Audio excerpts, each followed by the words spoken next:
और ये जो हमारा व्हाइट पार्ट है इस अर्थ में, ये सब क्या है? ये यहाँ पे सब आइस है, ठीक है, स्नो या फिर आइस है। और ये जो ग्रीन पार्ट और ब्राउन पार्ट है ये सब पेड़ पौधे, यही स्थल है। लैंड्स हैं, माउंटेन्स, फॉरेस्ट हम लोग कह सकते हैं। तो यानी कि 70% से ज्यादा सिर्फ और सिर्फ वाटर है, बाकी 30% से कम एरिया जो बचेगा उसमें सब कुछ आ जाएगा, ठीक है। अब जो हमारी अर्थ है इसके पास 2 पोल्स होते हैं, north pole and south pole. तो जो ऊपर वाला पोल है वो है नॉर्थ पोल, और जो नीचे वाला पोल है वो कौन सा पोल है? South pole. तो ये आप लोग देखेंगे बड़ा सा आपको व्हाइट कलर का जो पार्ट दिख रहा है, बड़ा सा हिस्सा जो आपको व्हाइट कलर का दिख रहा है, ये हमारा साउथ पोल।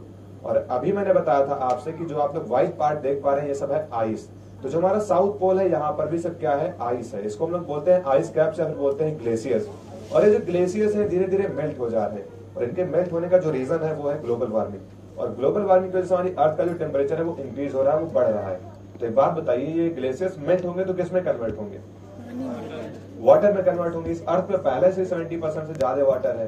तो जहां पे 30% एरिया जो बचता है, जहां पे हम लोग भी रहते हैं, वहां पर भी सब धीरे धीरे वाटर हो जाएगा। सी लेवल इंक्रीज करेगा, ओशन लेवल इंक्रीज करेगा, और धीरे धीरे सब वाटर हो जाएगा। हम लोग जहाँ पे जो लैंड है वहां पर भी सब पानी हो जाएगा। तो जो लाइफ है वो धीरे धीरे यहाँ से डिस्ट्रॉय हो जाएगी। तो कैसे भी करके हमको जो ग्लेशियर्स मेल्ट हो रहे हैं इनको मेल्ट होने से रोकना है, ठीक है। और ग्लोबल वार्मिंग का जो मेन रीजन है वो उसके लिए कुछ गैसेस रिस्पॉन्सिबल होती है, जिनको हम लोग बोलते हैं ग्रीन हाउस गैसेस। और ग्रीन हाउस गैसेस में से 2 बहुत ही मेन गैसेस हैं, जिनको हम लोग बोलते हैं कार्बन डाइऑक्साइड और क्लोरोफ्लोरोकार्बन। तो हम लोग जो एसी और रेफ्रिजरेटर्स यूज करते हैं इनसे सबसे ज्यादा CO2 और CFCs यानी कि क्लोरोफ्लोरोकार्बन जो है वो रिलीज होते हैं। तो हम लोग इसको ग्लोबल वार्मिंग को कैसे कम करेंगे? रेफ्रिजरेटर और एसी नहीं यूज करना है किसी को। ऐसा पॉसिबल है क्या, बताइए? यहाँ पर भी एसी चल रही है, इतनी गर्मी हो रही है, फिर हम लोग कैसे रहेंगे? तो अगर ऐसा नहीं हो सकता है कोई बात नहीं, लेकिन हम लोग क्या करेंगे, ज्यादा से ज्यादा प्लांटेशन करेंगे, और जो पोल्यूशन है उसको हम लोग कैसे भी करके कम से कम करेंगे। डिफॉरेस्टेशन हम लोग कम से कम करेंगे। तो यही एक तरीका है जिनसे हम लोग ग्लेशियर्स को मेल्ट होने से बचा सकते हैं। ओके, अब जो हमारी अर्थ है अपनी एक्सिस पे 23.5 डिग्री टिल्ट होती है। आप लोग जैसे इस अर्थ को देख पा रहे हैं बिल्कुल ऐसा नहीं होती, बिल्कुल थोड़ा सा अपनी एक्सिस पे टिल्ट होती। तो अर्थ के टिल्ट होने का हमको एक फायदा भी मिलता है। क्या आप बता सकते हैं कि अर्थ के टिल्ट होने का क्या फायदा है? जो हमारे यहाँ अर्थ में सीजन में चेंजेस आते हैं वो इसी की वजह से आते हैं। अगर हमारी अर्थ अपने एक्सिस पे टिल्ट नहीं होती, झुकी हुई नहीं होती, तो हमारे यहाँ सीजन में चेंजेस नहीं आते। सिर्फ एक ही सीजन चला करता। अगर विंटर है तो सिर्फ विंटर ही, अगर समर है तो सिर्फ समर ही। ओके, तो इसका हमको एक फायदा मिलता है अर्थ के टिल्ट होने का। अब जो अर्थ है इसके पास एक बहुत ही सुंदर चीज है जिसको हम लोग बोलते हैं ग्रेविटी। क्या आप बता सकते हैं ग्रेविटी का क्या काम है? हम लोग खड़े रहते हैं। हाँ, जो ग्रेविटी है वो एक तरीके से जो वो ग्रेविटी है वो क्या करती है, हमको अर्थ के सरफेस से कनेक्ट करके रखती है, जोड़ के रखती है। अगर ग्रेविटी काम करना बंद कर दे तो क्या होगा? चंद्रमा की तरह हम लोग उड़ेंगे क्या? हाँ, ठीक है। अब देखिए बात ये ना, ग्रेविटी जो है इस अर्थ पे जितनी भी चीजें हैं सबको पुल करती है अपनी तरफ, सबको अट्रैक्ट करती है, और हम लोगों को भी पुल करती है। इसलिए हम लोग यहाँ पे बैठे हुए हैं। अगर ग्रेविटी पुल करना बंद कर देगी तो हम लोग उड़ने लगेंगे। हम लोग भी कहीं उड़ रहे होंगे, हमारी फैमिली भी कहीं उड़ रही होगी, तो कोई किसी को ढूंढ ही नहीं पाएगा, कोई किसी को पकड़ ही नहीं पाएगा फिर। तो ग्रेविटी इसलिए जरूरी है ना। ग्रेविटी के कई हम लोगों को बहुत ज्यादा फायदे मिल जाते हैं। हम लोग ग्रेविटी फील इसलिए नहीं कर पाते हैं क्योंकि हम लोग ग्रेविटी कॉन्स्टेंटली सब जगह पे काम करती है। हम लोग बैठेंगे तब भी उतना ही काम करेगी, हम लोग खड़े होंगे तब भी उतना ही काम करेगी, और हम लोग जिस सीट पे बैठे हुए उस पर भी ग्रेविटी उतना ही काम कर रही है। इसलिए हम लोग ग्रेविटी नहीं फील कर पाते हैं। ओके, और जो हमारी अर्थ है इसके एटमॉस्फेयर में बहुत ही अच्छी प्रोटेक्टिव लेयर पाई जाती है, जो हमको सन से आने वाली यूवी रेज से प्रोटेक्ट करती। क्या बोलते हैं उस लेयर को हम लोग? Ozone layer. ओके, तो कई सारे ऐसे रीजन है जिनकी वजह से अर्थ पे लाइफ पॉसिबल हो पाती है। यहाँ पे ऑक्सीजन भी है। तो हम लोग आगे बढ़ेंगे, बात करेंगे हमारी अर्थ का एक नेचुरल सैटेलाइट है। कौन है वो? तो ये हमारा मून। और मून को आप लोग देख रहे होंगे, मून का एक पार्ट ऐसा है जो आपको साइनी दिख रहा होगा। ये जो साइनी वाला पार्ट है इसको हम लोग बोलते हैं नॉर्थ रीजन या फिर बोलते हैं नॉर्थ पोल, और जो डार्क वाला रीजन उसको हम लोग बोलते हैं साउथ रीजन या फिर बोलते हैं साउथ पोल। तो अभी आप लोगों ने बाहर एक चंद्रयान-3 का मॉडल देखा होगा। तो इंडिया के इसरो ने अभी हाल ही में जो हमारा मून है इसके साउथ पोल पे अपने चंद्रयान-3 की लैंडिंग की है। और अभी तक इस मून पर बहुत सारे जो कंट्रीज है वो पहुंचे हैं, लेकिन जितने भी कंट्रीज यहाँ तक गए हैं वो सभी सिर्फ और सिर्फ इसके मून के नॉर्थ पोल तक ही पहुंच पाए हैं। लेकिन इंडिया कैसा पहला कंट्री है जिसने मून के साउथ पोल पर अपने चंद्रयान-3 की लैंडिंग की। ओके, और जो मून हमको चमकता हुआ दिखाई देता है, क्या आप बता सकते हैं ऐसा क्यों होता है? क्या इसके पास खुद की लाइट होती है? सूर्य के प्रकाश। फिर सूर्य के प्रकाश ये सन की लाइट को क्या करता है? रिफ्लेक्ट करता है, इसलिए हमको चमकता हुआ दिखाई देता है। ओके, तो इसके पास खुद की लाइट नहीं होती। तो जितने भी मून्स हैं, जितने भी सैटेलाइट्स हैं, जितने भी प्लैनेट्स हैं, उनके सबके पास खुद की लाइट नहीं होती। लेकिन जितने भी स्टार्स हैं उनके सबके पास खुद की लाइट होती है। ओके, तो हम लोग आगे बढ़ेंगे, बात करेंगे हमारे सोलर सिस्टम के फोर्थ प्लैनेट के बारे में। ये हमारा है मार्स, और जो मार्स इसका कलर कैसा होता है? मार्स का जो कलर होता है वो होता है रेड। क्या आप बता सकते हैं कि इसका कलर रेड क्यों होता है? मार्स का कलर रेड क्यों होता है? टेम्परेचर के ऊपर। क्या होता है यहाँ पे? क्लोरीन, हाँ यहाँ पे आयरन ऑक्साइड होता है। तो जो आयरन ऑक्साइड है वो एक टाइप की है रस्ट ऑफ आयरन। आप लोगों ने जो आयरन में रस्टिंग देखी होगी, जो लोहे में जंग लग जाती है, आप लोगों ने देखा है कभी? उसका जो कलर होता है वो ब्राउन या फिर रेडिश ब्राउन ही होता है। ठीक है, तो उसी टाइप की एक जो रस्ट है इस मार्स पे बहुत ज्यादा पाई जाती है। तो आप बता सकते हैं कि आयरन में रस्टिंग कब होती है, लोहे में जंग कब लगती है? ऑक्सीजन से ऑक्सीजन के साथ, और हाँ जब जो आयरन जो है वो वाटर और ऑक्सीजन के साथ रिएक्ट करेगा, उस पर ऑक्सीडेशन रिएक्शन होगी, जिसकी वजह से यहाँ वहां पे रस्टिंग होगी या फिर रस्ट का फॉर्मेशन होगा। यानी कि रस्ट के फॉर्मेशन के लिए कहीं ना कहीं से हमको वाटर और ऑक्सीजन की नीड होती है। Without oxygen without water rust का फॉर्मेशन हो ही नहीं सकता, और इस मार्स पे बहुत ज्यादा रस्ट पाई जाती है। तो इसका मतलब अगर मार्स पे रस्ट का फॉर्मेशन हुआ है तो यहाँ पे कभी ना कभी वाटर और ऑक्सीजन जरूर रही होगी। ओके, और इन फ्यूचर यहाँ पे वाटर ऑक्सीजन हो भी सकती है। तो साइंटिस्ट लोगों का मानना है कि अर्थ के बाद अगर किसी दूसरे प्लैनेट पर अगर लाइफ पॉसिबल है तो वो हमारा है मार्स, क्योंकि यहाँ पर भी वाटर ऑक्सीजन हो सकती है। और हम लोग मार्स को भी कभी कभी सिस्टर ऑफ अर्थ बोल देते हैं। ऐसा इसलिए बोलते हैं क्योंकि जो हमारी अर्थ है, अर्थ पे जो डे होता है वो कितने आवर्स का होता है, कितने घंटे का होता है?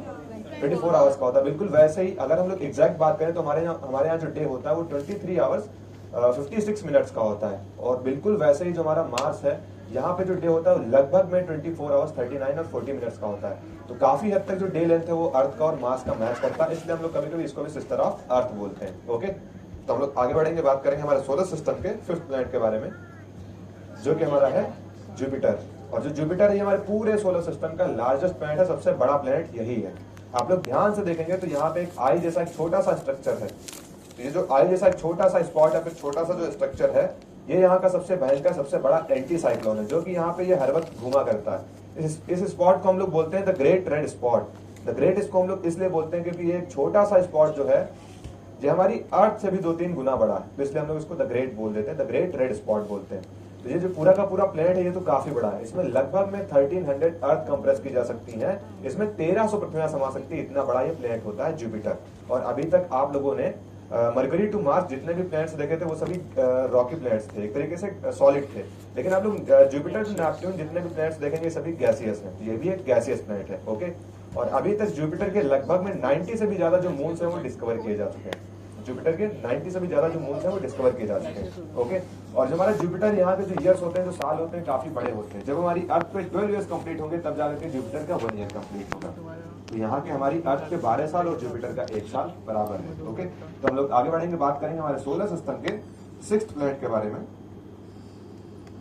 जो कि हमारा है सैटर्न। और जो सैटर्न ये हमारे पूरे सोलर सिस्टम का सबसे अट्रैक्टिव प्लैनेट है। अच्छा, सच में ऐसा लग रहा है क्या देखने में?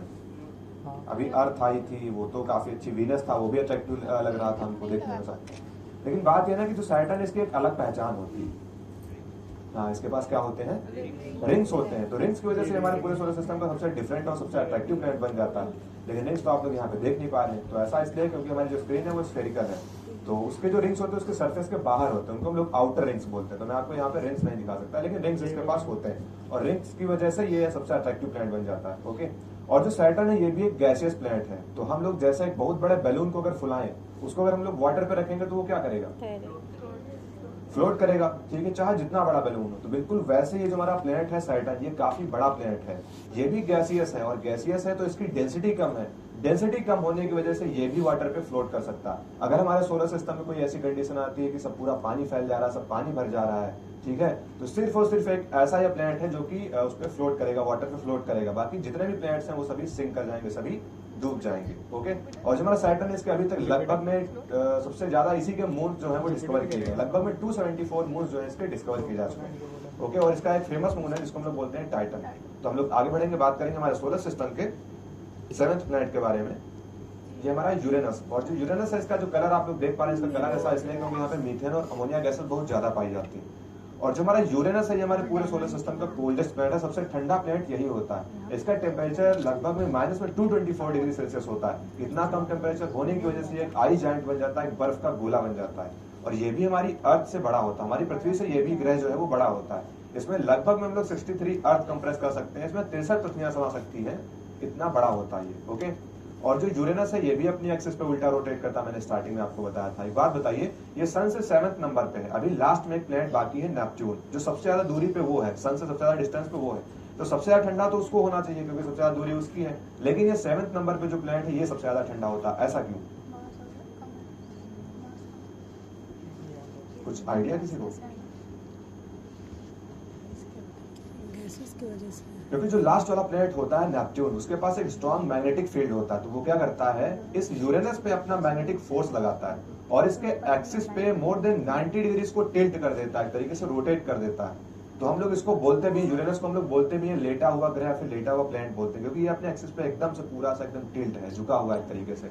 तो इसलिए हमारे पूरे सोलर सिस्टम का ये सबसे ठंडा प्लैनेट बन जाता है। ओके, तो हम लोग आगे बढ़ेंगे, बात करेंगे हमारे सोलर सिस्टम के लास्ट प्लैनेट के बारे में, जो कि हमारा है नेपच्यून। और जो नेपच्यून है उसको आप लोग देख पा रहे होंगे, यहाँ इसका भी कलर यूरेनस के आसपास ही है, क्योंकि यहाँ पर भी मीथेन और अमोनिया गैसें बहुत ज्यादा पाई जाती हैं। और यहाँ पे हर वक्त बहुत ही तेज विंड्स चला करती, हवाएं चला करती हैं, और ये हवाएं इतनी तेज चलती हैं कि हम लोग अंदाजा नहीं लगा सकते, हम लोग सुन नहीं सकते।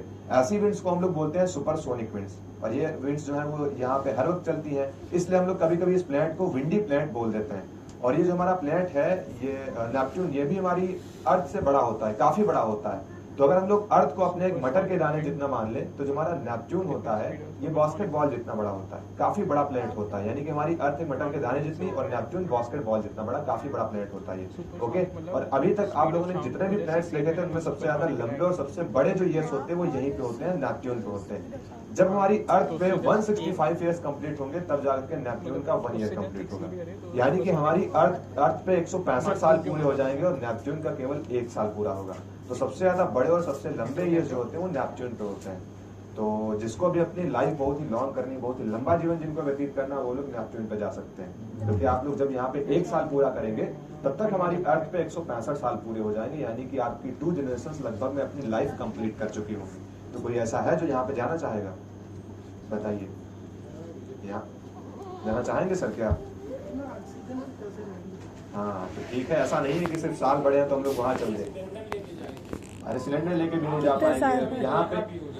यहाँ पे सुपरसोनिक हवाएं चलती, बहुत तेज हवाएं चलती हैं, तो हम लोग इसके आसपास भी नहीं जा पाएंगे और ऑक्सीजन भी नहीं। क्या सर? कैसे भी जाएंगे सर? यहाँ पे सर्वाइव नहीं कर पाएंगे, ऑक्सीजन नहीं है और रुक भी नहीं पाएंगे, ग्रेविटी भी नहीं है। अभी मार्स पे ही लाइफ जो है वो बहुत ही डिफिकल्ट लग रही है, तो नेपच्यून पे हम लोग कैसे पहुंचेंगे फिलहाल? ठीक है सर, कोई बात नहीं, आप ट्राई कर सकते हैं कभी फ्यूचर में। तो फिलहाल वैसे हम लोग अर्थ पे ही ठीक है, क्योंकि यहाँ पे सर्वाइवल जो है वो आसान है और सब चीजें चल रही हैं आसानी से। तो अभी तक आप लोगों ने हमारे सोलर सिस्टम के बारे में और गैलेक्सी के बारे में और यूनिवर्स के बारे में छोटी सी जानकारी हासिल की। आई होप कि आपको यह शो पसंद आया होगा। हमारे शो में सिर्फ इतना ही। Thank you so much.